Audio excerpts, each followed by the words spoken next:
당신 남편 죽을 때 이 집 나한테 다 준다고 했어요. 이제 나가세요. 오늘의 사연은 충남 천안에 사는 68 박순자 씨의 이야기입니다. 30년을 산 집에서 하루아침에 쫓겨나게 된 한 여자의 이야기. 사실혼 관계로 인한 재산 분쟁. 요즘 주변에서도 심심찮게 들리죠. 그럼 박순자 씨가 보내온 사연을 차분히 들려드리겠습니다. 당신 남편 죽을 때 이 집 나한테 다 준다고 했어요. 이제 나가세요. 문 앞에 선 여자가 차갑게 말했습니다. 김미선. 제 남편과 사실혼 관계였던 그 여자였어요. 저는 그 말을 듣는 순간 귀를 의심했습니다.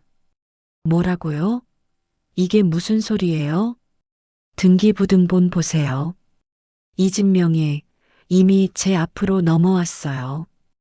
김미선이 내민 서류를 받아든 순간 저는 다리에 힘이 풀려서 그 자리에 주저앉을 뻔했습니다. 서류에는 정말로 그 여자 이름이 적혀 있었어요. 제가 30년을 살았던 이 집이 그 여자 명의로 되어 있었습니다. 제 이름은 박순자, 올해 68입니다. 이 이야기는 제가 하루아침에 집에서 쫓겨나게 된 그날부터 시작됩니다. 제 남편 최동수는 10년 전에 세상을 떠났습니다. 폐암 말기였어요. 우리는 30년을 함께 살았습니다. 젊었을 때부터 힘들게 모은 돈으로 이 집을 샀고 아들 민수를 키우며 평범하게 살았죠. 그런데 남편이 아프기 시작한 건 15년 전쯤이었습니다. 처음에는 기침만 좀 하더니 나중에는 병원에 입원까지 하게 됐어요. 그때부터 남편과 제 사이가 틀어지기 시작했습니다. 남편은 점점 저를 피했어요. 병원에 면회를 가도 저를 제대로 쳐다보지도 않았습니다. 처음엔 병이 심해서 그런가 싶었는데 나중에 알고 보니 다른 이유가 있었습니다. 그 무렵에 김미선이라는 여자가 나타났습니다. 남편 병원에 자주 면회를 왔었어요. 처음에는 병원 자원봉사자인가 했습니다. 그 여자가 저한테도 친절했거든요. 순자 씨, 힘드시죠? 제가 좀 도와드릴게요. 이러면서요. 그런데 나중에 알고 보니 그게 아니었습니다. 남편이 그 여자와 바람이 났던 거예요. 저는 그 사실을 남편이 돌아가기 1년 전쯤에야 알았습니다. 어느 날 병원에서 우연히 들었어요. 남편과 그 여자가 복도에서 얘기하는 걸요. 오빠, 나 힘들어. 언제까지 이렇게 숨어 지내야 해? 미안해, 미선아. 조금만 기다려줘. 그 순간 제 머릿속이 하얗게 변했습니다. 남편이 바람을 피우고 있었던 거예요. 저는 남편을 추궁했습니다. 당신 뭐 하는 거야? 저 여자가 누구야? 남편은 고개를 숙이고 아무 말도 못했어요. 그때 남편 표정을 지금도 잊을 수가 없습니다. 미안하다는 표정도 후회한다는 표정도 아니었어요. 그냥 들켰다는 표정이었습니다. 당신 정말 그런 거야? 순자야, 미안해. 미안하기만 하면 돼. 우리가 몇 년을 살았는데 남편은 저와 정식으로 이혼하지는 않았습니다. 병이 심해서 그럴 여력도 없었고 저도 이혼하고 싶지 않았어요. 30년을 산 사람인데 어떻게 그냥 끝낼 수 있겠어요. 하지만 남편은 그 뒤로 그 여자와 사실혼 관계를 맺고 살았습니다. 저는 이 집에 혼자 남았고 남편은 가끔만 들렀어요. 남편이 세상을 떠나던 날 저는 병원에 있었습니다. 남편은 마지막으로 제 손을 잡고 말했어요. 순자야, 미안해. 이제 와서 미안하다고 하면 뭐해. 집은 너하고 민수가 가져. 내가 그렇게 해놨어. 그게 남편이 제게 한 마지막 말이었습니다. 저는 그 말을 믿었어요. 바람은 폈어도 집까지 그 여자한테 줄 리는 없다고 생각했습니다. 장례는 조용하게 치렀습니다. 김미선도 왔었어요. 검은 옷을 입고 와서는 눈물을 흘리더니 저한테 말했습니다. 순자 씨, 힘내세요. 제가 오빠 잘 보냈어요. 저는 그때 화가 났습니다. 무슨 염치로 저한테 그런 말을 하는 거죠? 하지만 장례식장에서 싸울 수는 없었어요. 그냥 고개만 끄덕였습니다. 그 뒤로 10년이 흘렀습니다. 저는 혼자 집에서 살았어요. 아들 민수는 결혼해서 따로 살고 있었고, 저는 그냥 평범하게 지냈습니다. 복지관도 나가고, 친구들도 만나고, 교회도 다니면서요. 남편 생각은 별로 안 났습니다. 아니, 생각하고 싶지 않았어요. 그 사람 때문에 제가 얼마나 힘들었는데요. 그런데 바로 지난달이었습니다. 김미선한테서 갑자기 전화가 왔어요. 순자 씨, 제가 할 말이 있어서 전화했어요. 무슨 일인데요? 직접 만나서 얘기하는 게 좋을 것 같아요. 내일 오후에 순자 씨 댁으로 갈게요. 저는 무슨 일인가 싶어서 그래요 하고 전화를 끊었습니다. 10년 만에 연락이 온 거라 조금 이상하긴 했지만 뭔가 중요한 일이 있나 보다 했어요. 다음 날 오후 김미선이 우리 집에 왔습니다. 그런데 혼자 온 게 아니었어요. 30대쯤 되어 보이는 남자를 데리고 왔더라고요. 순자 씨, 여기 우리 아들 진우예요. 인사해. 안녕하세요. 진우라는 남자는 저한테 건성으로 인사만 하고는 집안을 둘러보기 시작했습니다. 마치 자기 집인 것처럼요. 저는 점점 불안한 마음이 들었어요. 그래서 무슨 일로 오신 거예요? 김미선이 가방에서 서류 봉투를 꺼냈습니다. 그리고 제게 내밀면서 말했어요. 이거 보세요, 순자 씨. 저는 떨리는 손으로 서류를 받아봤습니다. 거기에는 증여 계약서라고 적혀 있었어요. 그리고 남편 도장이 찍혀 있었습니다. 이게 뭔데요? 동수 오빠가 돌아가시기 전에 저한테 이 집을 물려준다고 했어요. 이 서류가 그 증거고요. 저는 눈을 의심했습니다. 남편이 제게 집은 너하고 민수가 가져라고 했었잖아요. 그런데 이게 무슨 소리예요? 아니에요. 그 사람이 그럴 리가 없어요. 이 집은 제 집이에요. 법적으로는 이미 제 집이에요. 등기도 다 넘어왔고요. 김미선은 차갑게 웃으며 또 다른 서류를 꺼냈습니다. 등기부등본이었어요. 거기에는 정말로 그 여자 이름이 적혀 있었습니다. 이건 말도 안 돼요. 말이 안 되든 말든 이게 현실이에요. 그러니까 순자 씨, 이제 짐 싸세요. 뭐라고요? 이 집은 이제 제 거니까요. 한 달 안에 나가시면 돼요. 저는 그 자리에서 주저앉았습니다. 다리에 힘이 하나도 안 들어갔어요. 30년을 산 집에서 쫓겨난다니 이게 꿈인가 싶었습니다. 진우라는 남자가 저를 내려다보며 말했습니다. 아줌마, 빨리 나가시는 게 좋을 거예요. 우리도 이 집 리모델링 해야 하거든요. 그 말투가 얼마나 차갑던지 저는 온몸에 소름이 돋았습니다. 김미선은 제게 마지막으로 한마디 더 했어요. 순자 씨, 원망하지 마세요. 동수 오빠가 선택한 거니까요. 오빠는 저를 더 사랑했던 거예요. 그들이 나간 뒤 저는 한참 동안 그 자리에 앉아 있었습니다. 눈물이 나왔지만 울 기운도 없었어요. 그냥 멍하니 앉아서 벽만 바라봤습니다. 이게 현실인가? 내가 정말 집에서 쫓겨나는 건가? 저는 떨리는 손으로 아들 민수에게 전화를 걸었습니다.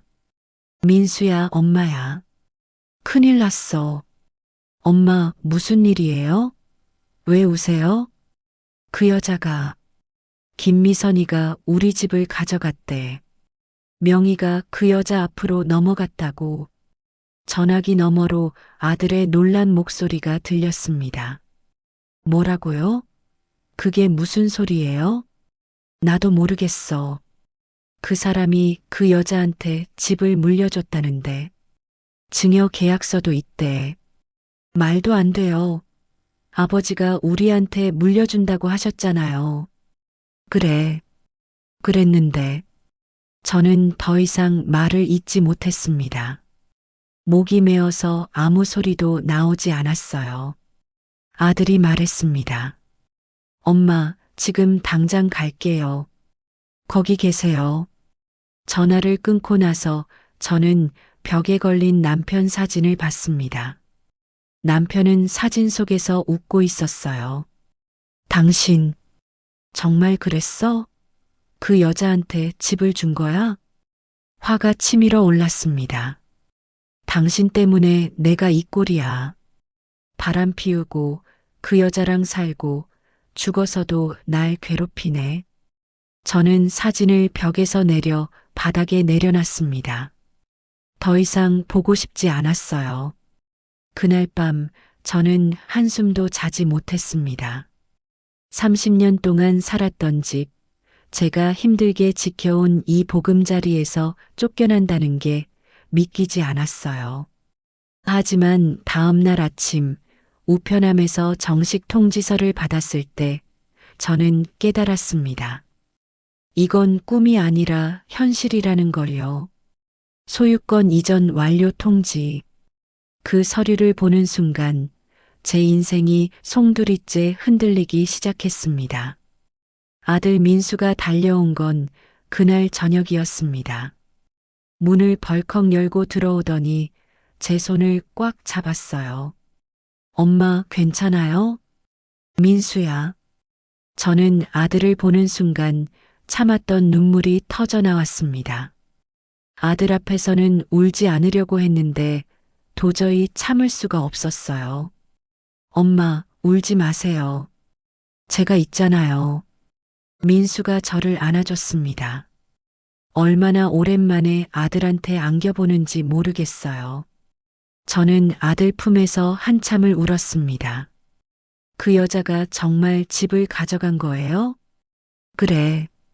등기부등본도 다 그 여자 이름으로 되어 있어. 민수는 제가 받은 서류들을 하나하나 살펴봤습니다.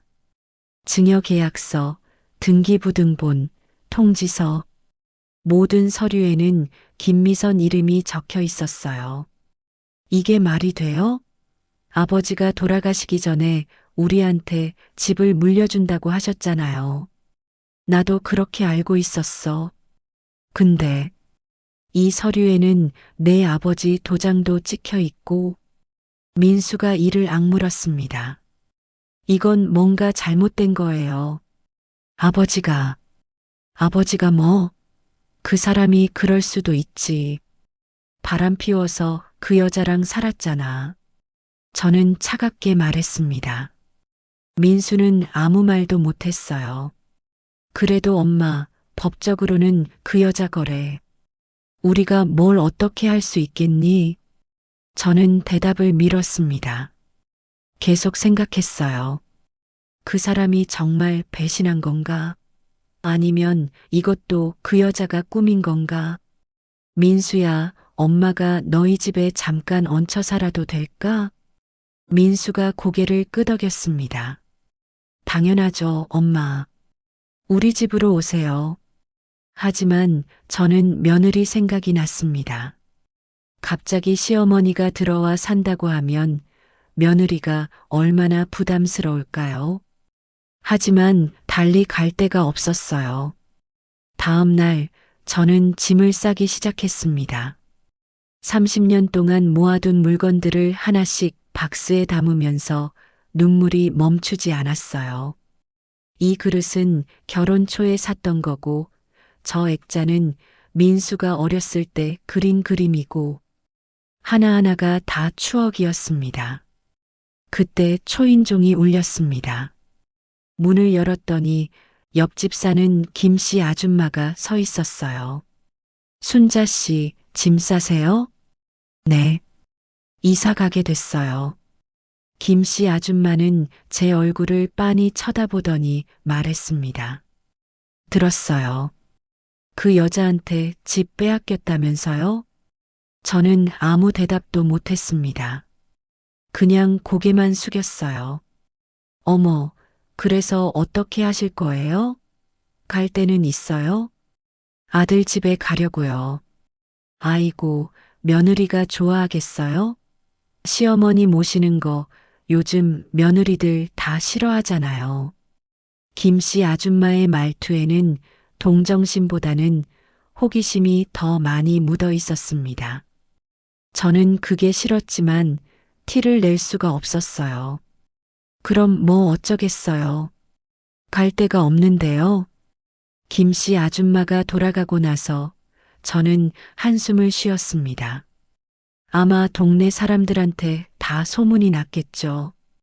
박순자가 집도 못 지키고 쫓겨났대. 이런 식으로요. 그리고 예상대로였습니다. 며칠 뒤 시장에 장을 보러 갔을 때 사람들이 저를 보며 수군거리는 게 느껴졌어요. 저기 박순자 아니야? 그래, 남편 바람 피워서 다른 여자 생긴 그 사람. 근데 집까지 빼앗겼다며? 어떻게 그럴 수가 있어? 본인이 잘못한 게 있으니까 그렇겠지 뭐. 저는 그 소리를 들으면서도 모른 척 했습니다. 하지만 귀가 다 들리는데 어떻게 모른 척 할 수 있겠어요? 가슴이 찢어지는 것 같았습니다. 채소를 고르는 척 하면서 저는 눈물을 참았어요. 이 동네에서 30년을 살았는데 이제는 손가락질 당하는 사람이 됐습니다. 장을 보고 집으로 돌아오는데 또 누군가 집 앞에 서 있었어요. 김미선과 그 아들 진우였습니다. 뭐하러 왔어요? 김미선이 집을 둘러보며 말했습니다. 리모델링 견적 받으러 왔어요. 이 집 너무 낡았잖아요. 다 뜯어 고쳐야겠어요. 아직 제가 나가지도 않았는데 벌써? 한 달 있으면 나가실 거잖아요. 미리 준비하는 거예요. 진우가 집안을 돌아다니며 이것저것 만지작거렸습니다. 제 물건들을 마치 쓰레기 보듯이 보더니 말했어요. 엄마, 이거 다 버려야겠어요. 너무 오래된 것들 뿐이네. 그건 제 물건이에요. 알아요. 그러니까 빨리 가져가세요. 안 그러면 우리가 다 버릴 거예요. 저는 분노가 치밀어 올랐습니다. 이 사람들이 어떻게 이럴 수가 있죠? 남의 집에 와서 마음대로 이것저것 만지고 버리겠다고 하고. 나가요. 당장 나가라고요. 김미선이 저를 보며 웃었습니다. 그런데 그 웃음이 얼마나 차가웠는지 몰라요. 순자 씨, 흥분하지 마세요. 어차피 이제 우리 집인데 뭐. 아직 한 달 안 됐어요. 알아요. 그러니까 그때까지는 참고 계세요. 대신 한 달 지나면 바로 나가셔야 해요. 하루라도 늦으면 경찰 부를 거예요. 그들이 나가고 나서 저는 바닥에 주저앉았습니다. 이게 정말 현실인가 싶었어요. 제가 30년을 산 집인데 이제는 남의 집이 됐습니다. 그날 저녁 아들 민수가 다시 왔습니다. 이번에는 며느리 지혜도 함께 왔어요. 어머님, 안녕하세요. 며느리는 저한테 인사를 했지만 표정이 밝지는 않았습니다.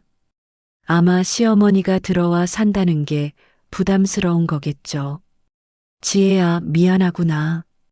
잠깐만 있을게. 아니에요, 어머님. 괜찮아요. 하지만 며느리의 목소리에는 별로 괜찮지 않다는 게 느껴졌습니다. 민수도 그걸 알았는지 말했어요. 엄마, 우리 집으로 오시면 제 방 쓰세요. 제가 거실에서 잘게요. 아니야, 그럴 필요 없어. 엄마가 거실에서 잘게. 엄마, 저는 아들에게 미안했습니다. 왜 내가 이런 신세가 됐을까요? 그 사람만 제대로 했어도 이런 일은 없었을 텐데요. 그날 밤 저는 짐을 다 싸고 집안을 둘러봤습니다. 거실, 안방, 부엌. 모든 곳이 추억으로 가득했어요. 바닥에 내려놨던 남편 사진을 다시 들었습니다. 당신 때문에 이렇게 됐어. 당신이 바람 피우지만 않았어도, 당신이 그 여자 만나지만 않았어도, 난 이렇게 안 됐어. 분노가 치밀어 올랐습니다. 하지만 한편으로는 억울했어요. 그래도 집까지 그 여자한테 준 건 아니잖아. 그건 아니잖아. 저는 사진을 품에 안고 울었어요. 목이 메어서 소리도 제대로 나오지 않았습니다. 다음 날 이사하는 날이었습니다. 이삿짐 센터 차가 왔고 제 물건들을 하나씩 싣기 시작했어요. 동네 사람들이 나와서 구경했습니다. 박순자 진짜 쫓겨나네. 저 나이에 어디 가서 산대? 아들 집 간다던데? 며느리가 속 터지겠어. 저는 그 말들을 들으면서도 고개를 들 수가 없었습니다. 그냥 바닥만 보고 짐을 옮겼어요. 마지막으로 집을 나서는 순간 김미선이 나타났습니다. 순자 씨, 잘 가세요. 집 열쇠 여기 두고 가세요. 저는 떨리는 손으로 열쇠를 내밀었습니다. 30년 동안 들고 다녔던 열쇠였어요. 참, 순자 씨, 원망하지는 마세요. 이게 다 인생이니까요. 김미선의 그 말이 제 가슴에 비수처럼 박혔습니다. 저는 아무 말도 못하고 그냥 고개만 숙인 채 차에 올라탔어요. 차가 출발하면서 뒤를 돌아봤습니다. 김미선과 진우가 제 집 앞에 서서 손을 흔들고 있었어요. 아니, 이제는 그들의 집이었죠. 저는 눈물을 닦으며 앞만 봤습니다. 이제 돌아갈 곳은 없었어요. 아들 집에 도착했을 때 며느리 지혜가 문을 열어줬습니다. 어머님, 어서 오세요. 고맙다, 지혜야. 하지만 며느리의 얼굴은 밝지 않았어요. 당연하죠. 갑자기 시어머니가 들어와 산다는데 좋아할 며느리가 어디 있겠어요. 짐을 거실 한쪽에 쌓아두고 나니 제가 너무 민망했습니다. 아들 집은 작은 아파트였어요. 방이 2개뿐인데 하나는 아들 부부가 쓰고 하나는 손주 지훈이가 쓰고 있었습니다. 엄마, 거실에 이불 깔아드릴게요. 고마워, 민수야. 저는 거실 한 구석에 자리를 잡았습니다. 텔레비전 옆이었어요.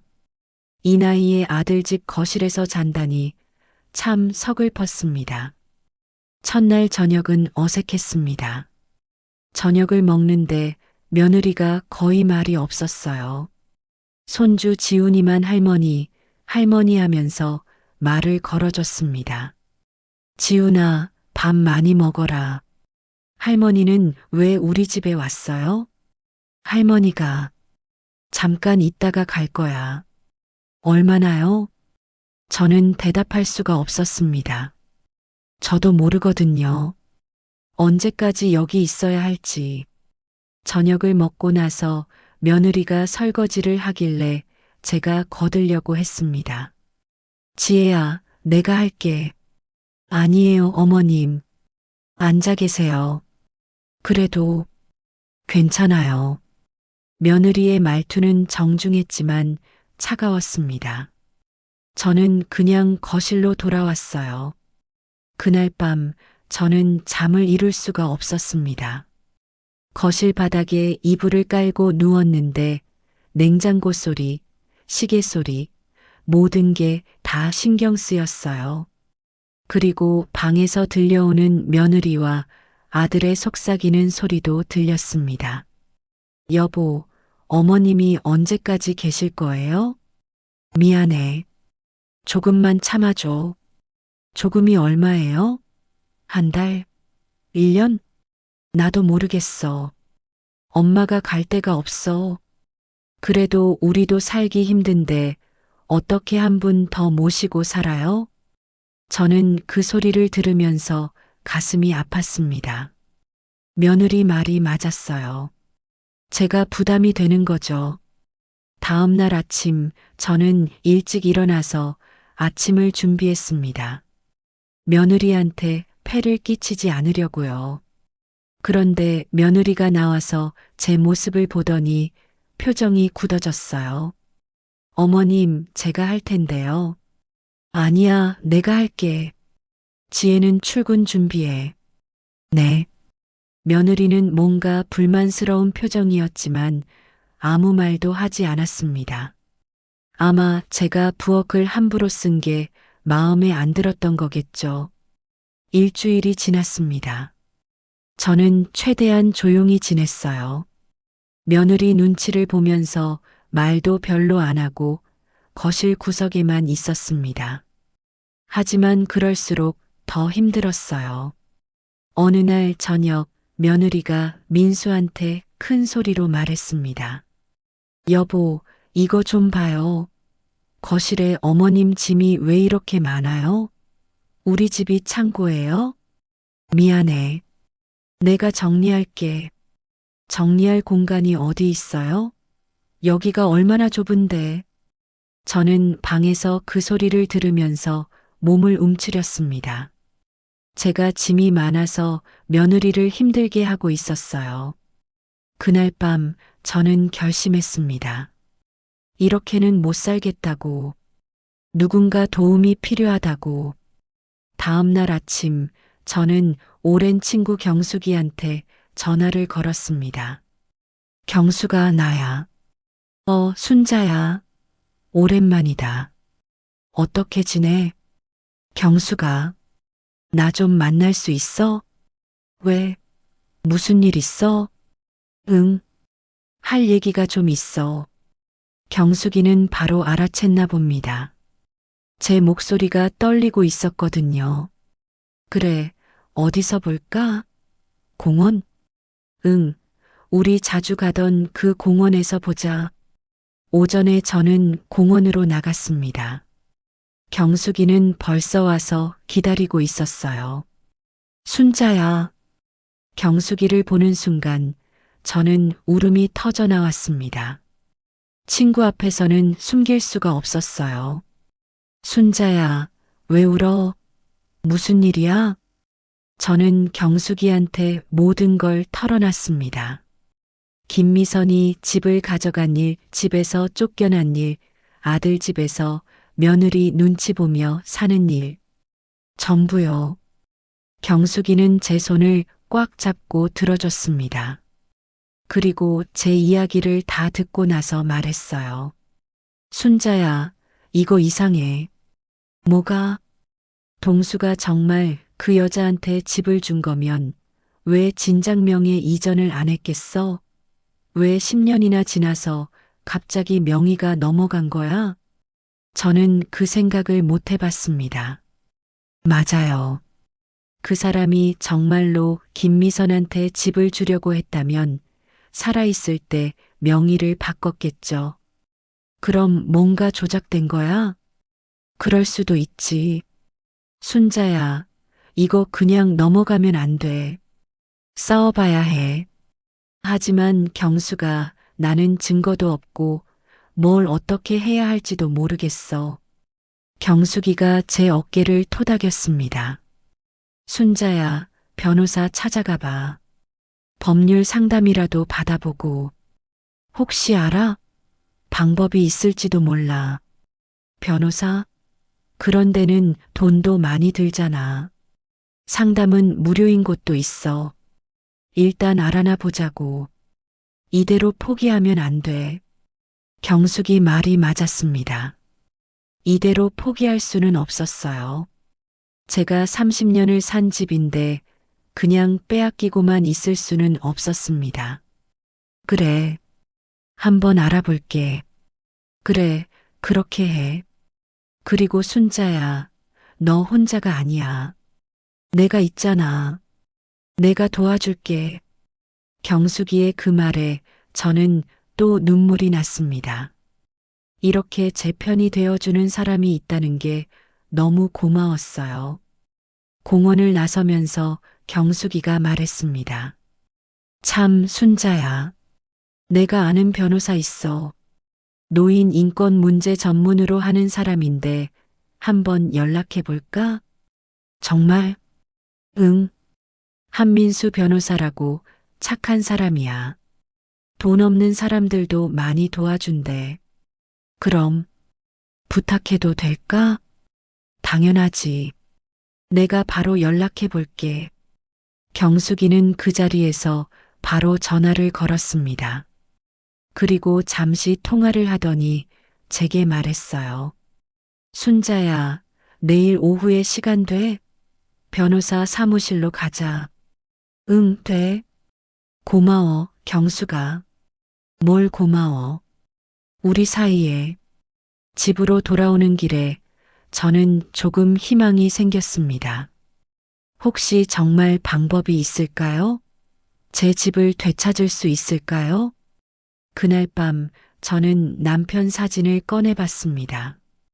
당신이 정말 그 여자한테 집을 준 거야? 아니면 그 여자가 뭔가 조작한 거야?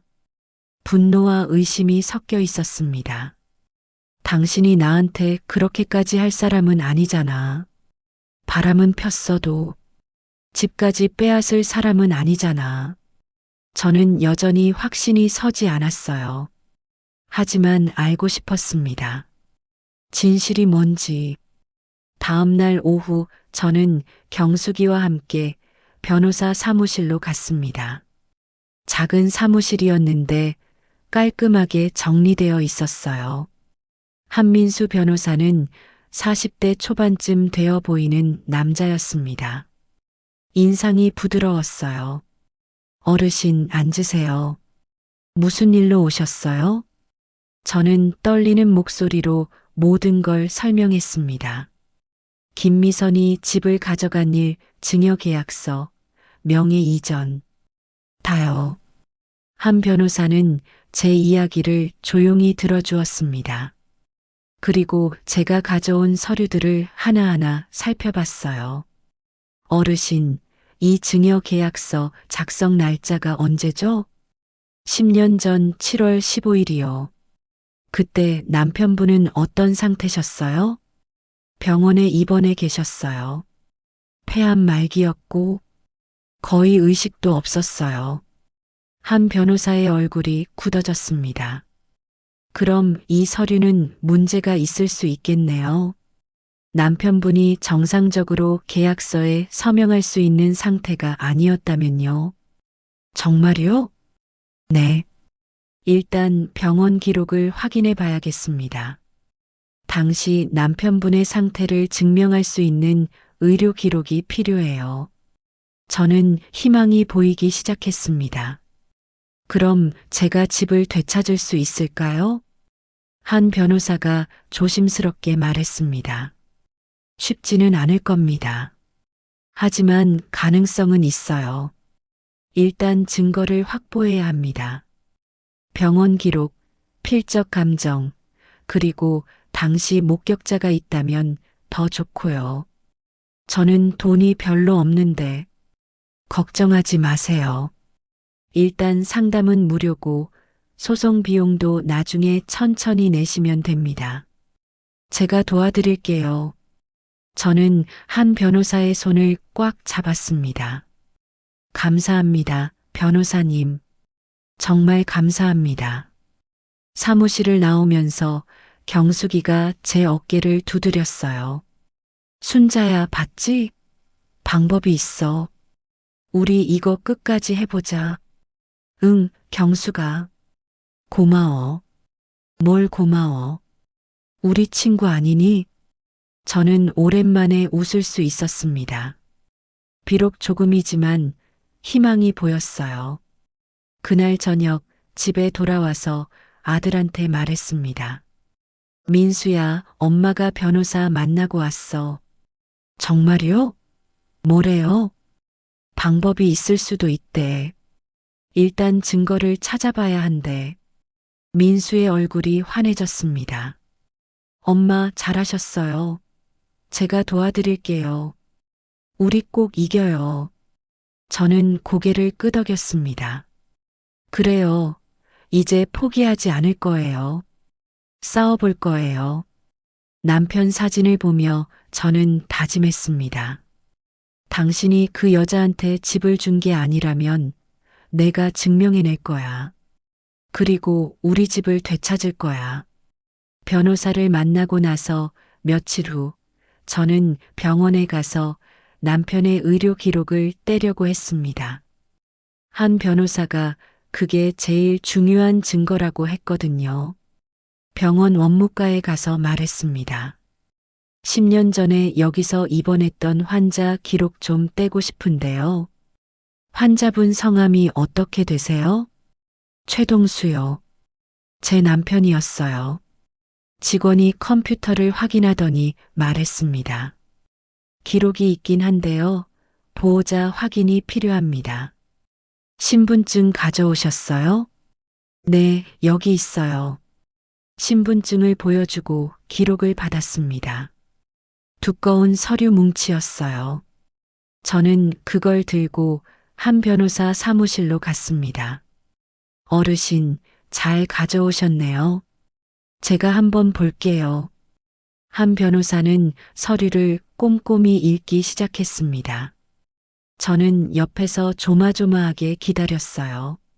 어르신, 여기 보세요. 7월 15일, 그러니까 계약서 작성일이죠? 네. 이날 기록을 보면 환자는 의식불명 상태였고 진통제를 투여받고 있었다고 나와 있어요. 제 가슴이 두근거렸습니다. 그럼 그 사람이 서명을 할 수 없는 상태였다는 거죠? 그렇죠. 이 기록이 있으면 계약서가 무효라는 걸 증명할 수 있어요. 저는 너무 기뻐서 눈물이 날 뻔했습니다. 드디어 희망이 보이는 거예요. 그럼 이제 소송을 시작할 수 있나요? 네, 준비를 시작하겠습니다. 그런데 어르신, 한 가지 더 필요한 게 있어요. 뭔가요? 계약서에 필적 감정이 필요해요. 혹시 남편분의 다른 서명이 있는 서류가 있으세요? 네, 집에 옛날 서류들이 있어요. 그럼 가져다 주세요. 그걸로 필적 감정을 의뢰하겠습니다. 저는 아들 집으로 돌아가서 짐 속에서 옛날 서류들을 찾았습니다. 은행 통장, 등기부등본, 계약서, 남편 서명이 있는 것들을 모두 찾아서 변호사 사무실로 가져갔어요. 좋습니다. 이걸로 감정을 맡기겠습니다. 일주일 정도 걸릴 거예요. 감사합니다, 변호사님. 집으로 돌아오는 길에 저는 기분이 좋았습니다. 드디어 뭔가 진전이 있는 것 같았어요. 그런데 바로 그날 저녁 이상한 일이 벌어졌습니다. 제가 예전에 살던 집 근처를 지나가게 됐는데 깜짝 놀랐어요. 집 대문에 큰 현수막이 걸려 있었거든요. 이 집 전 주인은 사기꾼입니다. 재산을 훔쳐가려고 합니다. 저는 눈을 의심했습니다. 이게 무슨 짓이에요? 동네 사람들이 그 현수막을 보며 수군거리고 있었어요. 어머, 박순자가 사기를 친대? 그러게. 집 주인한테 재산을 훔쳐가려고 한다는데? 아이고, 사람 겉모습만 봐서는 모르는구나. 저는 너무 억울해서 그 자리에서 울음이 터져 나왔습니다. 내가 언제 사기를 쳤다는 거예요? 오히려 내가 당한 건데. 그때 김미선이 집에서 나왔습니다. 어머, 순자 씨. 여기 왜 왔어요? 저게 뭐예요? 저런 거 왜 걸어놨어요? 아, 저거요? 사실을 알려야죠. 순자 씨가 저희한테 집을 돌려달라고 협박하고 다닌다면서요? 그래서 동네 사람들한테 미리 알리는 거예요. 내가 언제 협박했어요? 변호사 고용해서 소송 준비한다면서요? 그게 협박 아니에요? 김미선은 냉소를 지으며 말했습니다. 순자 씨, 쓸데없는 짓 하지 마세요. 이 집은 법적으로 제 거예요. 아무리 발버둥 쳐도 소용없어요. 저는 너무 분해서 말이 안 나왔습니다. 그냥 돌아서서 뛰었어요. 동네 사람들의 수군거리는 소리를 뒤로 하고요. 집으로 돌아오는데 전화가 왔습니다. 아들 민수였어요.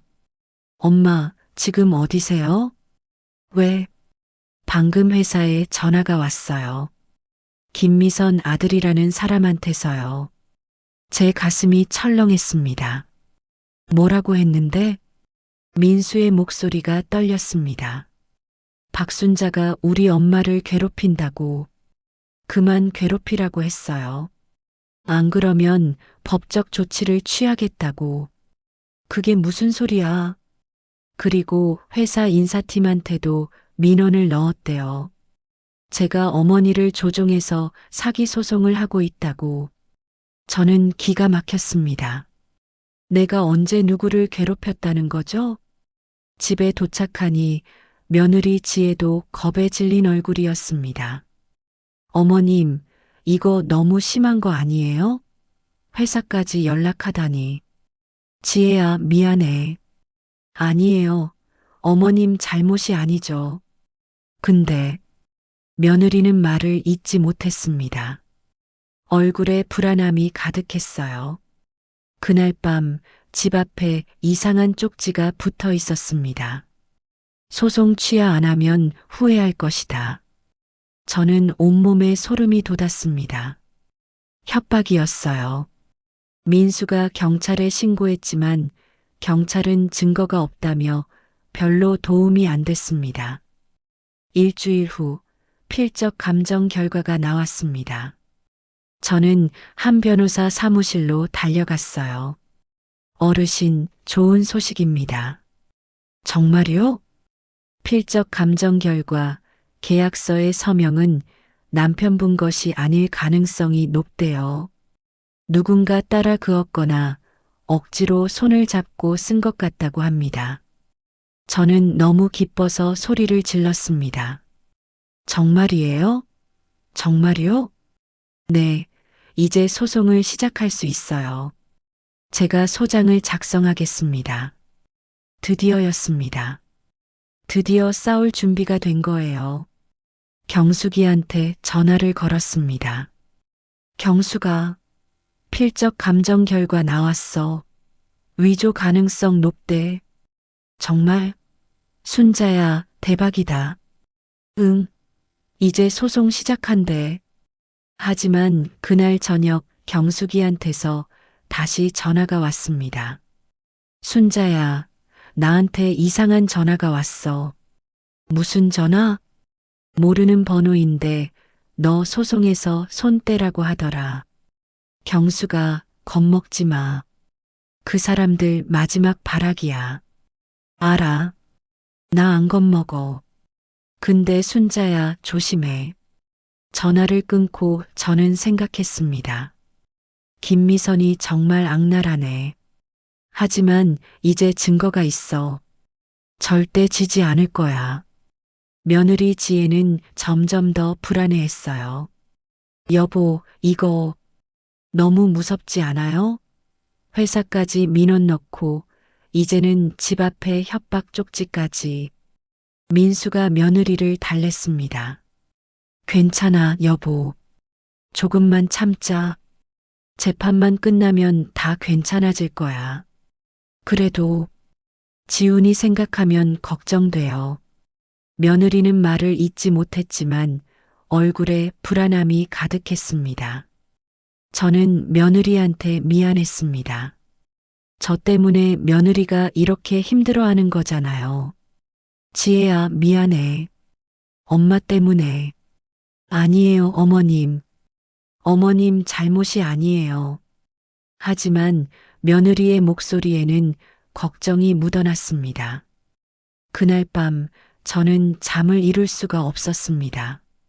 며느리 표정이 자꾸 떠올랐어요. 내가 너무 무리한 걸까?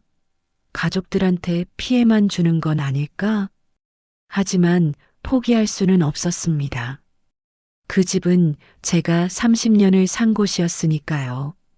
저는 남편 사진을 봤습니다. 당신이 그 여자한테 집을 준 게 아니라는 걸 내가 증명할 거야. 당신이 바람은 폈어도 집까지 그 여자한테 줄 사람은 아니었잖아. 분노와 함께 결심이 섰습니다. 절대 포기하지 않겠다고. 한 변호사가 소장을 법원에 제출했습니다. 드디어 소송이 시작된 거예요. 어르신, 이제 상대방도 변호사를 선임할 겁니다. 그러면 본격적으로 증거 싸움이 시작되는 거죠. 증거요? 네, 우리는 계약서가 위조됐다는 걸 증명해야 하고 상대방은 진짜라는 걸 증명해야 해요. 지금 가진 증거로는 부족한가요? 필적 감정과 의료 기록만으로는 약해요. 더 확실한 증거가 필요합니다. 어떤 증거요? 당시 병원에서 목격한 사람이 있으면 좋겠어요. 간호사나 의사 또는 다른 환자 보호자. 누구라도 그날 상황을 증언해 줄 수 있으면 훨씬 유리합니다. 저는 고개를 끄덕였습니다. 하지만 10년이나 지난 일인데 누가 기억이나 할까요? 알겠습니다. 제가 한번 알아볼게요. 저는 경숙이한테 전화를 걸었습니다. 경숙아, 10년 전에 그 병원에 너도 면회 온 적 있지? 응, 몇 번 갔었지. 왜? 혹시 그때 간호사 중에 아는 사람 있어? 잘 모르겠는데. 워낙 오래돼서. 그래도 한번 알아봐 줄래? 알았어.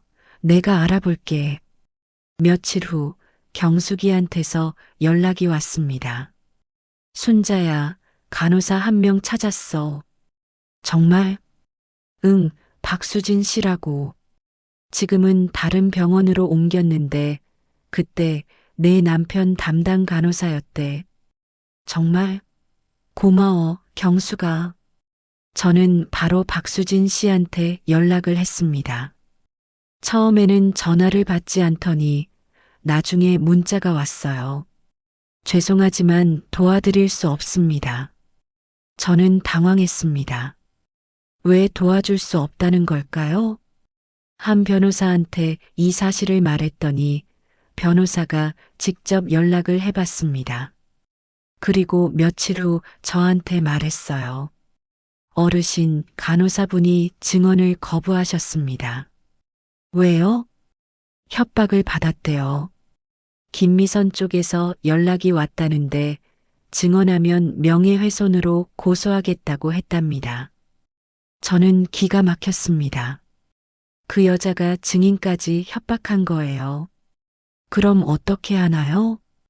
다른 증인을 찾아야 합니다.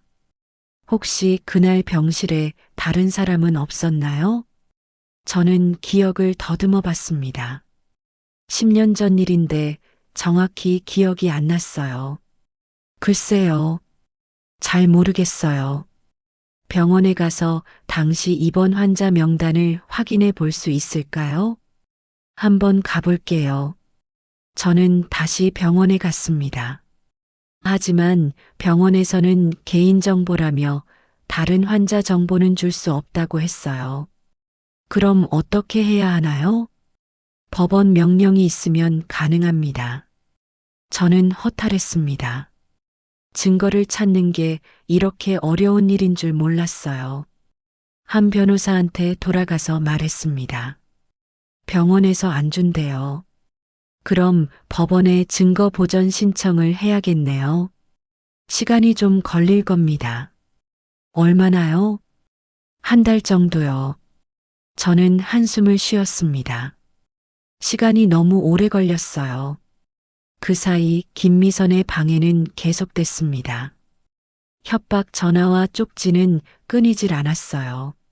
한편 법원에 증거 보전 신청을 했지만 그것도 쉽지 않았습니다. 판사가 병원 기록만으로 충분하지 않느냐며 신청을 기각했어요. 한 변호사가 저한테 말했습니다. 어르신, 상황이 좋지 않습니다. 증인도 없고 추가 증거도 확보하기 어렵고 그럼 우리가 지는 건가요? 아직은 아닙니다. 필적 감정과 의료 기록만으로도 싸워볼 만해요. 하지만 확실한 승리를 위해서는 더 강력한 증거가 필요합니다. 저는 좌절감이 들었습니다. 그날 저녁 경숙이가 저를 만나러 왔어요. 순자야, 힘내. 방법이 있을 거야. 경수가, 나 너무 힘들어. 증거도 없고 증인도 안 나서고. 순자야, 우리 한 번 더 생각해 보자. 그날 병원에 정말 아무도 없었을까? 저는 기억을 더듬어 봤습니다. 10년 전 7월 15일, 남편이 의식불명이었던 그날.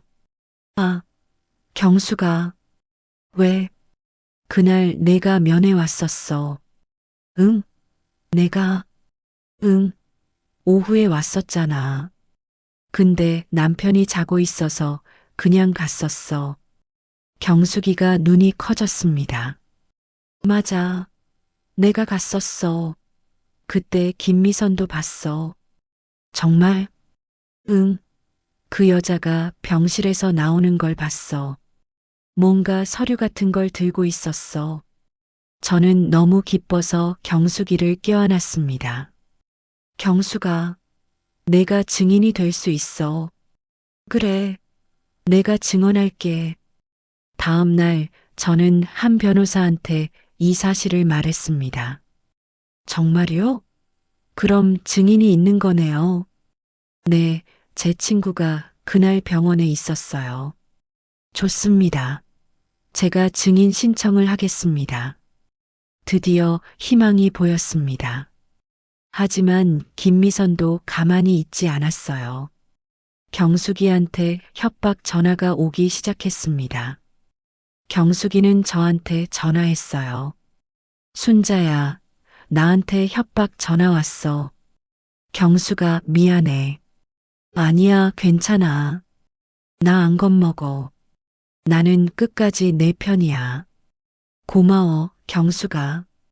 그날 밤 민수한테서 나쁜 소식이 들려왔어요. 엄마, 회사에서 징계 얘기가 나왔어요. 뭐라고? 김미선 쪽에서 회사에 계속 민원을 넣었대요. 제가 업무 중에 사적인 일을 한다고. 민수야, 미안해. 괜찮아요, 엄마. 제가 다 해명했어요. 저는 가슴이 아팠습니다. 저 때문에 아들이 회사에서 문제가 생긴 거예요. 내가 계속 싸워야 하나? 그냥 포기하는 게 나을까? 그날 밤 저는 심각하게 고민했습니다. 하지만 경숙이가 전화를 했어요. 순자야, 포기하지 마. 조금만 더 버티자. 경수가, 순자야, 우리 여기까지 왔잖아. 이제 와서 포기할 수 없어. 경숙이 말이 맞았습니다. 여기까지 왔는데 포기할 수는 없었어요. 저는 남편 사진을 봤습니다. 당신 정말 미워. 당신 때문에 내가 이 고생을 하고 있어. 그래도 집만큼은 내 거야. 절대 그 여자한테 빼앗기지 않을 거야. 저는 다시 결심했습니다. 끝까지 싸우겠다고. 소송이 시작되고 2달이 지났습니다. 2달. 저는 매일 지옥을 살았습니다. 밥을 제대로 먹지 못했어요. 입맛이 없었거든요. 1달 만에 체중이 5kg이나 빠졌습니다. 경숙이가 저를 보고 깜짝 놀랐어요. 순자야, 너 왜 이렇게 말랐어? 그냥 입맛이 없어서. 순자야, 이러다가 너 쓰러지겠어. 밥이라도 제대로 먹어야지. 먹고 싶어도 안 넘어가. 경숙이가 제 손을 잡았습니다. 순자야, 너 혹시 소송 포기하고 싶어? 저는 고개를 숙였어요. 사실 매일 포기하고 싶었거든요. 경수가, 나 너무 힘들어. 민수도 힘들어하고, 며느리도 불안해하고, 내가 계속 싸우는 게 맞나 싶어. 순자야, 그냥 포기하고 살까? 이대로 아들 집에서 조용히 살까? 경숙이가 제 어깨를 두드렸습니다. 순자야, 그러면 안 돼. 여기까지 왔는데. 너 그 집에서 30년 살았잖아. 그냥 빼앗기면 어떡해. 그래도 가족들이 너무 힘들어해. 가족들은 이해할 거야. 조금만 더 버티자. 하지만 저는 확신이 서지 않았어요. 그날 밤 민수가 집에 늦게 들어왔습니다.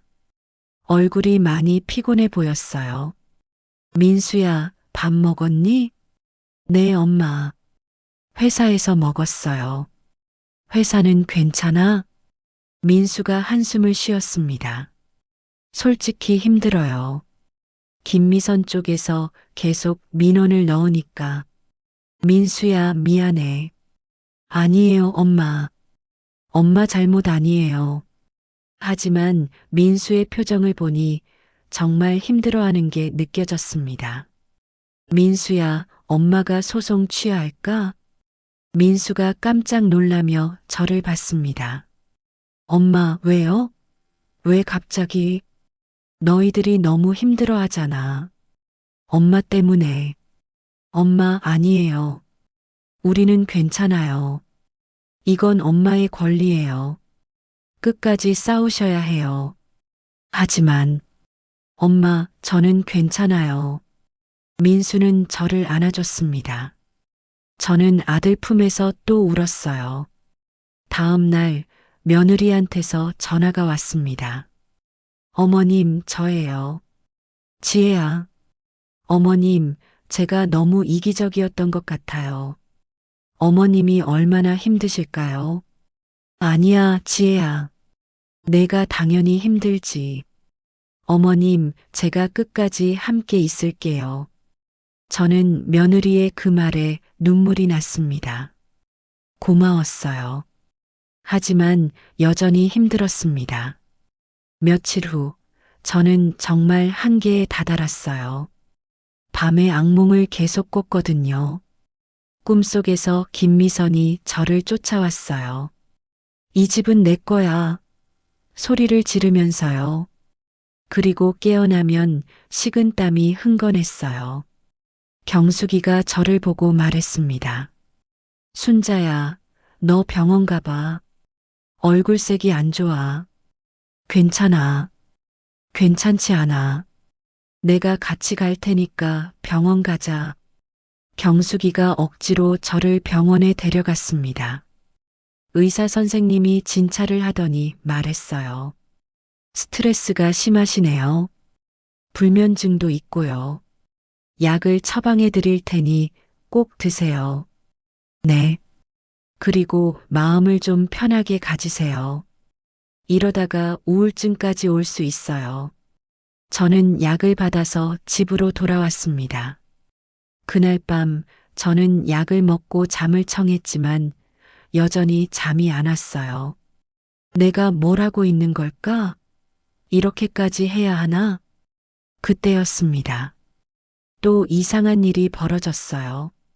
다음 날 아침 아들 민수가 급하게 전화를 했습니다. 엄마, 제 차 타이어가 전부 펑크 났어요. 뭐라고? 4개 다요. 누가 일부러 칼로 그은 것 같아요. 저는 온몸이 떨렸습니다. 이제는 차까지 손을 댄 거예요. 그날 저녁 집 앞에 붉은 페인트가 뿌려져 있었습니다. 대문에, 벽에 온통 빨간색이었어요. 민수가 경찰에 신고했지만 범인은 잡히지 않았습니다.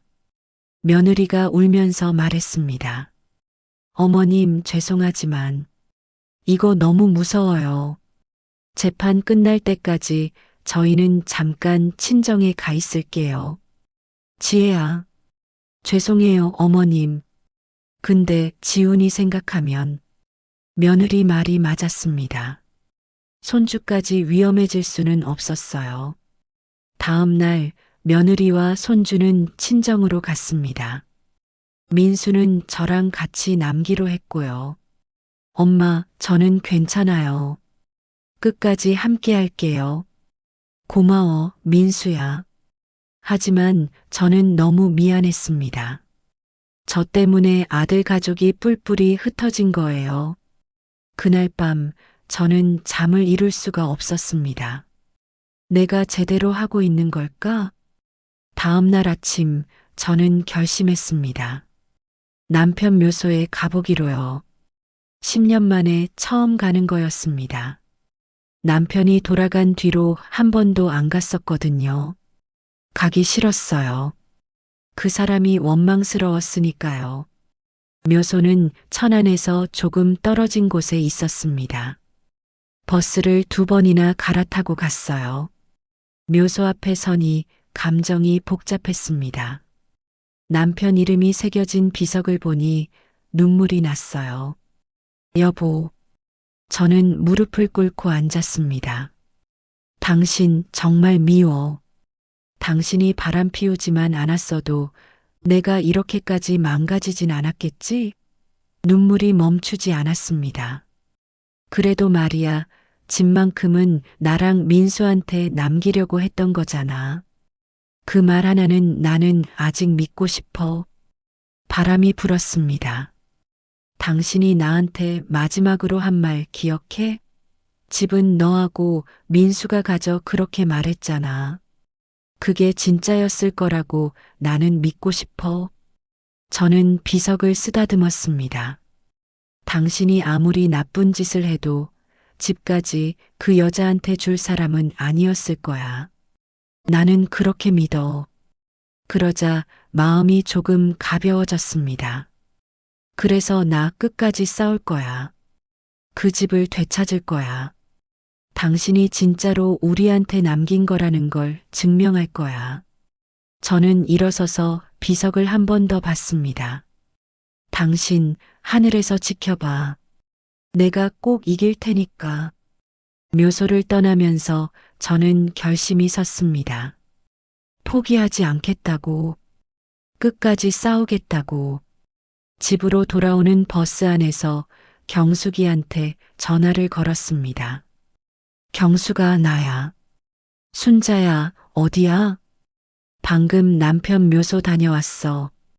정말? 괜찮아? 응, 괜찮아. 아니, 괜찮아졌어. 나 마음 정리했어. 뭐라고? 나 끝까지 싸울 거야. 절대 포기 안 해. 경숙이가 기뻐하며 말했습니다. 순자야, 잘 생각했어. 우리 꼭 이기자. 응, 이기자. 저는 창밖을 봤습니다. 햇살이 따뜻했어요.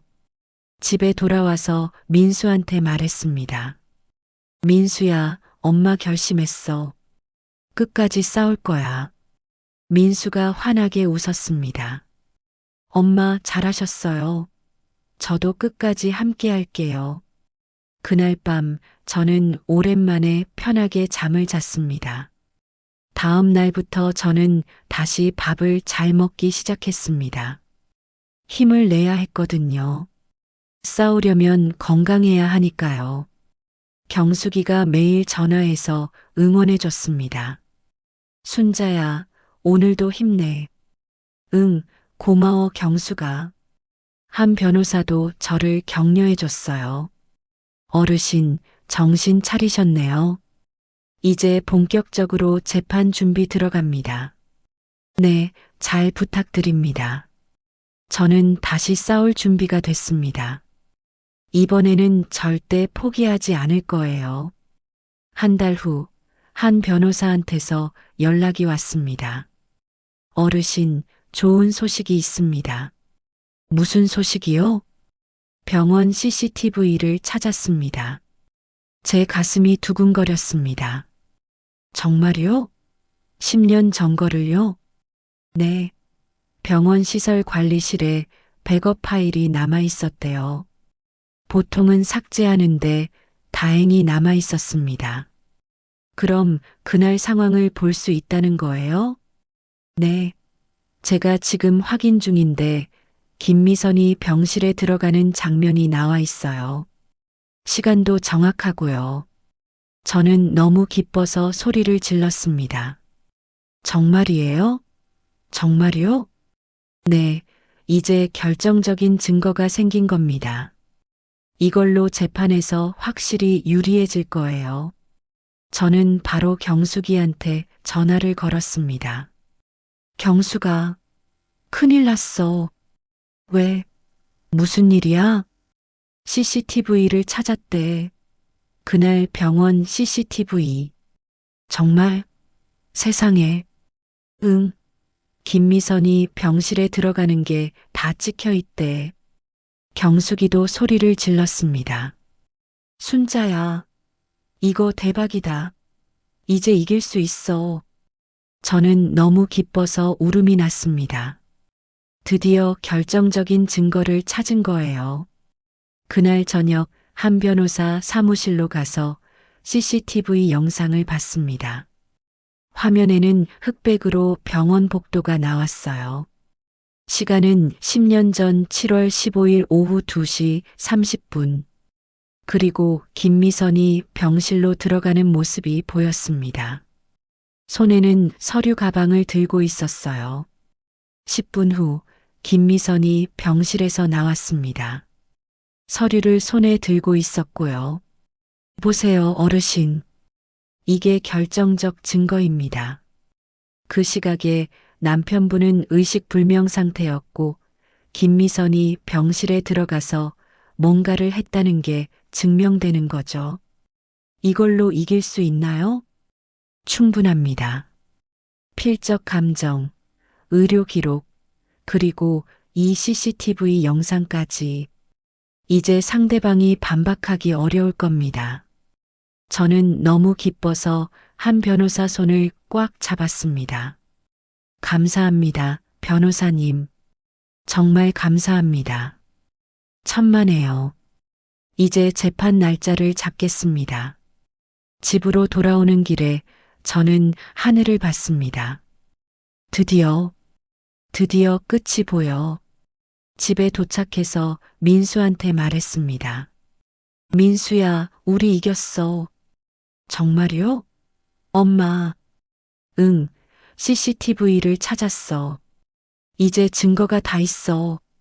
민수가 저를 안아줬습니다. 우리는 함께 기뻐했어요. 하지만 김미선은 가만히 있지 않았습니다. 일주일 후, 한 변호사한테서 급한 전화가 왔어요. 어르신, 큰일 났습니다. 왜요? 병원에 있던 CCTV 원본이 사라졌습니다. 뭐라고요? 누군가 시설 관리실에 침입해서 파일을 삭제한 것 같대요. 경찰에 신고했는데 제 머리가 하얘졌습니다. 그럼 증거가 없어진 거예요? 다행히 제가 복사본을 만들어뒀습니다. 하지만 원본이 없으면 법정에서 신빙성 문제가 생길 수 있어요. 누가 그랬을까요? 뻔하죠. 김미선 쪽에서 한 거겠죠. 저는 화가 났습니다. 정말 악랄한 사람이에요. 그래도 복사본이 있으니까 괜찮은 거죠? 네, 싸워볼 만합니다. 병원 측 증언도 받을 수 있고요. 저는 한숨을 쉬었습니다. 정말 끝까지 방해하는구나. 며칠 후 드디어 재판 날짜가 잡혔습니다. 한 달 후였어요. 한 변호사가 저를 사무실로 불러서 최종 점검을 했습니다. 어르신, 법정에서는 제가 질문하는 것에만 대답하세요. 상대방 변호사가 유도 신문을 할 수도 있으니 조심하시고요. 네, 알겠습니다. 그리고 긴장하지 마세요. 우리 쪽 증거가 훨씬 강력하니까요. 하지만 저는 여전히 불안했습니다. 변호사님, 정말 이길 수 있을까요? 한 변호사가 제 손을 잡아줬습니다. 어르신, 진실은 이깁니다. 우리는 진실을 말하고 있잖아요. 저는 고개를 끄덕였습니다. 재판 2주 전 김미선이 마지막 공격을 해왔습니다. 경숙이한테서 전화가 왔어요. 순자야, 나한테 또 협박 전화 왔어. 또? 응. 이번에는 증언하면 나도 사기 공범으로 고소하겠대. 경수가 미안해. 괜찮아. 나 안 무서워. 끝까지 내 편이야. 고마워, 경수가. 재판 일주일 전 김미선한테서 직접 전화가 왔습니다. 순자 씨, 뭐요? 재판 취하하세요. 그럼 제가 위자료라도 좀 드릴게요. 싫어요. 순자 씨, 법정까지 가면 서로 더 힘들어요. 지금이라도 합의하시죠. 당신이 제대로 된 짓을 했으면 이렇게 안 됐겠죠. 순자 씨, 더 이상 전화하지 마세요. 저는 전화를 끊었습니다. 손이 떨렸지만 저는 더 이상 물러서지 않을 거예요. 재판 사흘 전 또 이상한 일이 벌어졌습니다. 집 앞에 또 붉은 페인트가 뿌려져 있었어요. 민수가 경찰에 신고했지만 범인은 잡히지 않았습니다. 엄마, 이거 완전히 협박이에요. 알아. 재판 포기하라는 거겠지. 그래도 우리 포기하면 안 돼요. 당연하지. 이제 와서 포기할 수 없어. 재판 이틀 전 민수차 타이어가 또 펑크가 났습니다. 엄마, 또 타이어 펑크 났어요. 또? 네. 이번에도 칼로 그은 흔적이 있어요. 저는 온몸이 떨렸습니다. 정말 끝까지 방해하는구나. 민수야, 조심해야 해. 괜찮아요, 엄마. 이틀만 버티면 돼요. 재판 전날 밤, 저는 잠을 이룰 수가 없었습니다. 경숙이가 전화했어요. 순자야, 자? 응. 못 자겠어. 나도. 내일 긴장되지? 응. 순자야, 우리 꼭 이긴다. 알지? 응, 고마워, 경수가. 전화를 끊고 저는 남편 사진을 봤습니다. 여보, 내일 재판이야. 당신이 진짜로 우리한테 집을 남긴 거라는 걸 내가 증명할 거야. 창밖을 보니 별이 총총했습니다. 저는 이불을 덮고 눈을 감았습니다. 내일이면 모든 게 결판이 날 테니까요. 포기하지 마. 조금만 더 버티면 돼. 저는 스스로에게 계속 말했습니다. 그리고 새벽녘에야 겨우 잠이 들었어요. 재판 당일 아침, 저는 새벽 5시에 눈이 떠졌습니다. 잠을 설쳐서 몸이 무거웠어요. 하지만 오늘만 넘기면 모든 게 끝나는 겁니다. 저는 일찍 일어나서 옷을 차려입었습니다. 검은색 정장을 입고 머리도 단정하게 빗었어요. 민수가 나오더니 말했습니다. 엄마, 준비됐어요? 응. 엄마, 오늘 꼭 이겨요. 저희는 아침을 간단하게 먹었습니다. 밥이 목으로 넘어가지 않았지만 억지로 몇 숟가락 떠먹었어요.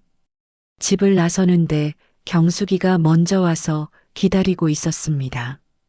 순자야, 준비됐어? 응, 경수가. 오늘 꼭 이긴다. 알지? 응. 법원으로 가는 차 안에서 저는 계속 손을 비볐습니다. 긴장돼서 손에 땀이 났거든요. 법원 건물 앞에 서니 다리가 후들거렸습니다.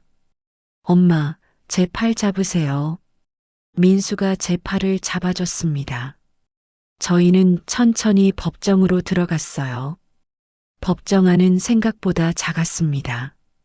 그리고 반대편에는 김미선과 그 아들 진우가 앉아 있었어요. 김미선이 저를 보더니 차갑게 웃었습니다. 저는 시선을 피했어요. 한 변호사가 다가와서 말했습니다. 어르신, 긴장하지 마시고 편하게 계세요. 잠시 후 판사님이 들어오셨습니다. 기립, 모두 일어섰습니다. 제 심장이 쿵쿵 뛰었어요. 판사님이 말씀하셨습니다. 소유권 이전 등기 말소 청구 사건 시작하겠습니다.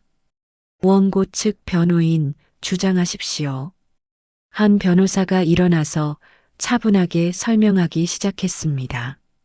존경하는 재판장님, 이 사건은 명백한 문서 위조 사건입니다.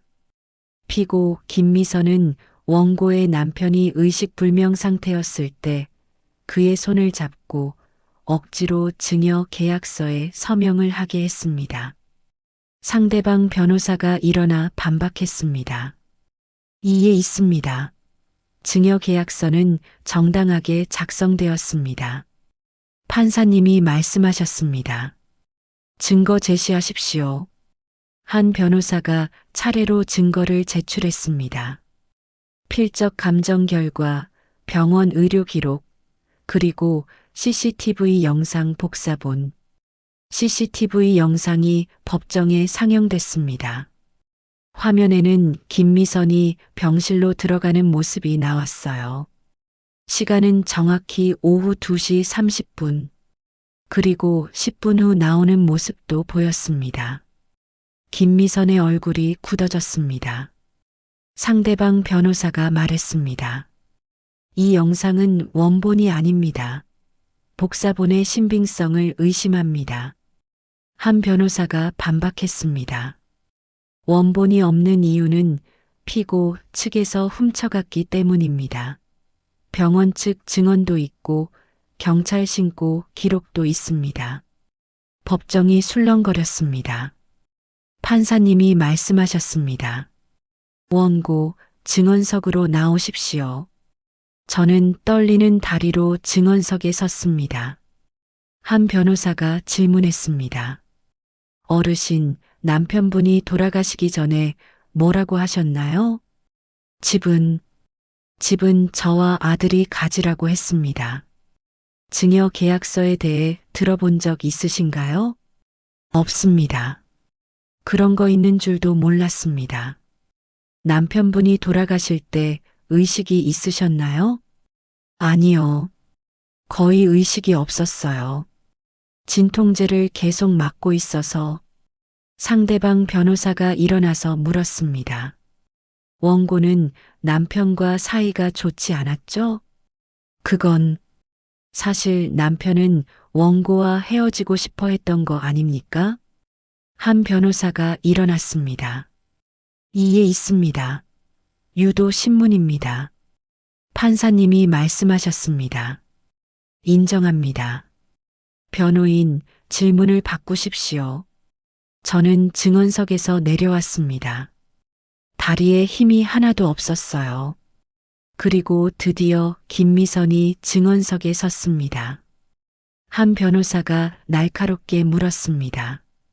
피고는 10년 전 7월 15일 병원에 갔었죠? 네. 그때 최동수 씨의 상태는 어땠나요? 의식이 있었습니다. 거짓말입니다. 병원 기록에는 의식불명이라고 나와 있습니다. 김미선의 얼굴이 창백해졌습니다. 그건 피고는 그때 최동수 씨의 손을 잡고 억지로 서명을 하게 한 거 아닙니까? 아닙니다. 그럼 왜 병원 CCTV 원본을 훔쳐갔습니까? 저는 안 훔쳤습니다. 피고는 또한 원고 아들의 차를 훼손하고 집 앞에 페인트를 뿌리는 등 협박 행위를 했습니다. 이것도 부인하십니까? 저는 안 했습니다. 김미선의 목소리가 떨렸습니다. 한 변호사가 서류를 꺼냈습니다. 여기 피고 휴대전화 통화 기록이 있습니다. 재판 일주일 전 원고 친구에게 협박 전화를 한 기록이 나와 있습니다. 김미선은 아무 말도 못했습니다. 법정이 또 술렁거렸습니다. 재판은 2시간 넘게 진행됐습니다. 저는 지쳐서 거의 쓰러질 것 같았어요. 드디어 판사님이 말씀하셨습니다. 오늘 심리는 여기까지 하겠습니다.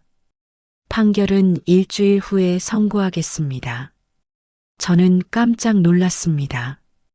오늘 판결이 나는 줄 알았거든요. 법정을 나오면서 한 변호사가 말했습니다. 어르신, 일주일 후면 판결 나옵니다. 우리 쪽이 아주 유리하니까 걱정하지 마세요. 경숙이가 저를 안아줬습니다. 순자야, 잘했어. 정말 잘했어. 일주일만 더 기다리자. 저는 고개를 끄덕였습니다.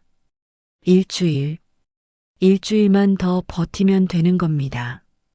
일주일은 정말 길게 느껴졌습니다. 저는 밤에 잠을 제대로 못 잤습니다. 자꾸 나쁜 꿈을 꿨거든요. 경숙이가 매일 전화해서 응원해줬습니다. 순자야, 긍정적으로 생각해. 우리가 이긴다. 응, 고마워 경숙아. 드디어 판결 날이 왔습니다. 저는 또 검은 옷을 입고 법원으로 갔어요. 민수와 경숙이가 함께 갔습니다. 법정에 들어서니 김미선과 진우가 벌써 와 있었습니다. 김미선은 표정이 굳어 있었어요. 판사님이 들어오셨습니다. 기립, 모두 일어섰습니다. 제 심장이 쿵쿵 뛰었어요. 판사님이 판결문을 읽기 시작했습니다. 소유권 이전 등기 말소 청구 사건에 대하여 판결합니다. 저는 숨을 멈췄습니다. 본 재판부는 제출된 증거들을 종합적으로 검토한 결과 피고 김미선이 제출한 증여 계약서는 고인 최동수의 진정한 의사에 따라 작성된 것으로 보기 어렵다고 판단합니다. 제 가슴이 뛰기 시작했습니다. 병원 의료 기록에 따르면 계약서 작성 당시 고인은 의식불명 상태였으며 필적 감정 결과 서명이 위조되었을 가능성이 매우 높습니다. 김미선의 얼굴이 하얗게 변했습니다. 따라서 본 재판부는 원고의 청구를 인용하여 피고 김미선 명의로 된 소유권 이전 등기를 말소하라고 판결합니다. 또한 피고는 원고에게 위자료 3천만 원을 지급하라. 이상 판결합니다. 쾅! 판사님이 망치를 두드렸습니다. 저는 그 순간 눈물이 터져 나왔습니다. 이겼어요. 저희가 이긴 거예요. 민수가 저를 꽉 안아줬습니다. 엄마, 이겼어요. 우리가 이겼어요. 경숙이도 울면서 저를 안았습니다. 순자야, 잘했어. 정말 잘했어. 저는 너무 기뻐서 말이 안 나왔습니다. 그냥 울기만 했어요. 반대편에서는 김미선이 주저앉아 있었습니다. 진우가 어머니를 부축했지만 김미선은 일어나지 못했어요. 한 변호사가 다가왔습니다. 어르신, 축하드립니다. 정의가 승리했습니다. 감사합니다, 변호사님. 정말 감사합니다. 법정을 나오면서 저는 하늘을 올려다봤습니다. 당신이 우리한테 남긴 거라는 걸 내가 증명했어. 진실이 밝혀졌어. 하늘이 유난히 맑았습니다. 밖으로 나오니 며느리 지혜가 손주 지훈이를 데리고 기다리고 있었어요. 어머님, 어떻게 됐어요? 이겼어, 지혜야. 우리가 이겼어. 며느리가 저를 안아줬습니다. 어머님, 정말 다행이에요. 정말 고생 많으셨어요. 손주 지훈이가 제 다리를 안았습니다. 할머니, 이제 할머니 집으로 갈 수 있어요? 응, 지훈아.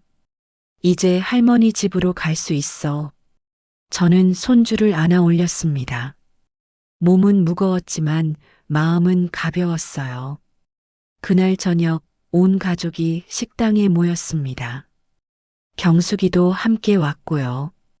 순자야, 축하해. 정말 대단해. 경수가 내가 없었으면 못 이겼을 거야. 정말 고마워. 뭘 고마워해. 우리 친구 아니니? 민수가 저한테 말했습니다. 엄마, 정말 대단하세요. 포기하지 않으셔서 이긴 거예요. 민수야, 너도 고생 많았어. 회사에서 힘들었을 텐데. 괜찮아요, 엄마. 이제 다 끝났잖아요. 며느리 지혜도 말했습니다. 어머님, 앞으로는 편하게 사세요. 저희가 자주 놀러 갈게요. 고맙다, 지혜야. 너도 고생 많았어. 저희는 함께 저녁을 먹었습니다. 오랜만에 마음 편하게 먹는 식사였어요. 식사를 마치고 집으로 돌아오는 길에 저는 창밖을 봤습니다. 거리의 불빛들이 반짝였어요. 세상이 이렇게 아름다웠나 싶었습니다. 드디어 끝났어. 이제 집으로 돌아갈 수 있어. 집에 도착해서 저는 남편 사진을 봤습니다. 여보, 이겼어. 당신이 우리한테 남긴 그 집, 내가 지켜냈어. 사진 속 남편은 여전히 웃고 있었습니다. 당신이 바람핀 건 용서 못해. 그래도 집만큼은 우리한테 남겨준 거니까. 그것만큼은 고마워. 저는 복잡한 마음으로 남편 사진을 봤습니다. 미운 것도 있고 고마운 것도 있고. 그날 밤 저는 오랜만에 깊이 잠들었습니다. 악몽도 없었어요. 다음 날 아침 한 변호사한테서 전화가 왔습니다. 어르신 김미선이 항소를 포기했습니다. 정말요? 네, 증거가 너무 확실해서 항소해도 소용없다고 판단한 것 같습니다. 그리고 문서 위조 혐의로 검찰에 기소됐습니다. 알겠습니다. 전화를 끊고 저는 한숨을 쉬었습니다. 이제 정말 끝난 거예요. 일주일 후 저는 드디어 집으로 돌아갈 수 있었습니다. 김미선은 집을 비워야 했고 저는 다시 그 집의 주인이 됐어요. 집 열쇠를 받던 날 저는 떨리는 손으로 문을 열었습니다. 엄마, 제가 열어드릴게요. 아니야, 민수야. 내가 열게. 저는 천천히 열쇠를 돌렸어요. 문이 열렸습니다. 30년을 살았던 집이었지만 낯설게 느껴졌어요. 김미선이 몇 달 동안 살면서 여기저기 바꿔놨거든요. 하지만 그래도 제 집이었습니다. 엄마, 집 되찾았어요. 민수가 기뻐하며 말했습니다. 저는 눈물이 났어요. 응, 집을 지켰어. 저는 집 안을 천천히 걸어 다녔습니다. 거실, 안방, 부엌. 모든 곳이 추억으로 가득했어요. 창밖을 보니 햇살이 따뜻하게 들어왔습니다. 이제 여기서 다시 시작하는 거야. 저는 미소를 지었습니다. 집으로 돌아온 지 한 달이 지났습니다. 저는 집을 다시 정리했어요. 김미선이 바꿔놨던 것들을 원래대로 돌리고 제 물건들을 다시 제자리에 놓았습니다. 경숙이가 도와주러 왔어요. 순자야, 이제 좀 살 것 같아? 응, 경수가. 정말 집이 좋아. 그래, 내 집이니까. 30년을 산 집인데. 고마워, 경수가. 내가 없었으면 정말 못 이겼을 거야. 뭘 고마워. 친구 아니니? 그날 저녁 가족들이 다 모였습니다. 며느리 지혜도 손주 지훈이를 데리고 왔고요. 할머니, 저 왔어요. 손주 지훈이가 먼저 달려왔습니다. 지훈아, 어서 와. 어머님, 음식 많이 준비하셨네요. 며느리 지혜가 부엌을 도와줬습니다. 지혜야, 고마워. 민수가 거실에서 말했습니다. 엄마, 이제 편하게 사세요. 고생 많으셨어요. 괜찮아. 엄마가 해야 할 일을 한 거지. 저녁을 먹으면서 저는 행복했습니다. 가족들이 함께 있고 제 집에서 식사를 할 수 있다는 게요. 며칠 후 한 변호사한테서 연락이 왔습니다. 어르신 김미선과 진우가 문서 위조로 기소됐습니다. 재판은 몇 달 후에 시작될 거예요. 알겠습니다. 저는 전화를 끊고 한숨을 쉬었습니다. 그 사람들도 이제 벌을 받겠죠. 한 달 후 복지관에서 저한테 연락이 왔습니다. 순자 씨, 혹시 법률 상담 자원봉사 해주실 수 있으세요? 제가요? 네, 순자 씨 사연을 듣고 비슷한 일을 겪는 분들이 많이 찾아오세요. 저는 생각해 봤습니다. 제가 겪은 일이 누군가한테 도움이 될 수 있다면. 알겠습니다. 할게요. 그렇게 저는 일주일에 한 번씩 복지관에 나가서 비슷한 일을 겪는 사람들을 만나기 시작했습니다. 순자 씨, 저도 집을 빼앗겼어요. 어떻게 해야 하나요? 일단 변호사를 찾아가 보세요. 그리고 절대 포기하지 마세요. 제 경험이 누군가한테 도움이 된다는 게 보람이 있었어요. 석 달 후 명절이 됐습니다. 온 가족이 제 집에 모였어요. 할머니, 저 왔어요. 손주 지훈이가 먼저 달려왔습니다. 지훈아, 어서 와. 민수와 며느리도 들어왔습니다. 어머님, 오랜만에 가족이 다 모였네요. 그래, 좋다. 저녁을 먹으면서 저는 행복했습니다. 가족들이 함께 있다는 게요. 식사 후 민수가 말했습니다. 엄마, 김미선이 실형 선고받았대요. 그래. 네, 문서 위조로 2년형이래요. 진우도 집행유예 받았고요. 저는 고개를 끄덕였습니다. 벌을 받는 건 당연한 일이죠. 이제 다 끝난 거네. 네, 엄마. 이제 정말 끝났어요. 밤이 됐습니다. 가족들이 다 돌아가고 저는 혼자 남았어요. 창밖을 보니 눈이 내리고 있었습니다. 하얀 눈이 세상을 덮었어요. 저는 그 눈을 보면서 생각했습니다. 68배 나이에 저는 다시 시작했습니다. 제 집에서 제 인생을요. 여러분, 이 이야기는 제가 직접 겪은 일입니다.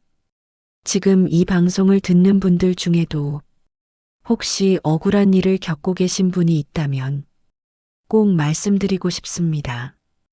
포기하지 마세요. 저도 수없이 포기하고 싶었습니다. 그런데 제 옆에 경숙이가 있었고 민수가 있었고 저를 믿어주는 변호사님이 있었습니다. 세상에는 아직 따뜻한 사람들이 정말 많습니다. 그러니 너무 혼자라고 생각하지 마세요. 도와달라는 말을 꺼내는 것만으로도 이미 반은 시작한 겁니다.